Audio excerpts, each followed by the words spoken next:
Peristiwa pembunuhan terjadi di Kampung Margajaya, Kecamatan Negara Batin, Kabupaten Waikanan. Kapolres Waikanan AKBP Teddy Ratchesna menjelaskan dalam konferensi persnya di Mapolres setempat, Kamis 6 Oktober 2022, peristiwa pembunuhan terjadi dalam kurun waktu yang berbeda. Kejadian pertama di bulan Oktober 2021 yang lalu, dan kejadian kedua di bulan Februari tahun 2022 di lokasi yang sama. Dari keterangan saksi sekaligus pelaku utama yang bernama Erwin, kejadian pertama bermula saat ia melihat cekcok mulut kakak kandungnya yang bernama Wawan dengan ibu tirinya di rumah orang tuanya.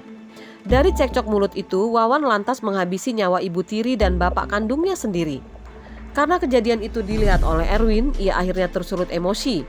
Lalu ia pun menghabisi nyawa kakak kandungnya yang bernama Wawan dengan menggunakan kapak yang telah menghabisi nyawa ibu tiri dan bapak kandungnya.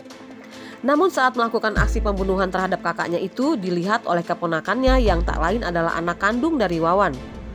Tanpa berpikir panjang, Erwin juga menghabisi nyawa keponakannya yang berusia 7 tahun itu dengan cara mencekiknya. Setelah melakukan aksi pembunuhan yang brutal itu, Erwin panik. Dan untuk menghilangkan barang bukti, ia membawa 4 korban itu ke belakang rumah kejadian dan dimasukkan ke dalam lubang sepsi tank lalu dicor menggunakan semen. Sementara kasus pembunuhan yang kedua, korban adalah adik tiri dari Erwin, hasil pernikahan bapak kandungnya dengan ibu tirinya yang baru pulang dari merantau. Korban menanyakan keberadaan kedua orang tuanya yang tidak ada di rumah. Lalu dijawab oleh Erwin bahwa mereka sedang merantau ke gunung dan tidak pulang-pulang. Karena takut aksinya diketahui oleh adik tirinya itu, Erwin juga menghabisi nyawa adik tirinya dengan dibantu oleh anak kandungnya yang bernama Dwi, berusia 17 tahun, dengan cara mencekik menggunakan besi bulat saat korban sedang tidur. Lalu para pelaku membawa mayat itu dengan menggunakan mobil pickup dan dikubur di kebun singkong yang berjarak 50 km dari lokasi kejadian. Atas kasus tersebut, polisi masih melakukan penyelidikan dan mendalami kebenaran kasus pembunuhan yang telah menghilangkan 5 nyawa manusia itu. Peristiwa pembunuhan itu terungkap karena laporan warga yang disampaikan kepada Kepala Kampung Margajaya. Warga juga melaporkan ke Polsek Negara Batin atas hilangnya beberapa warga yang lain.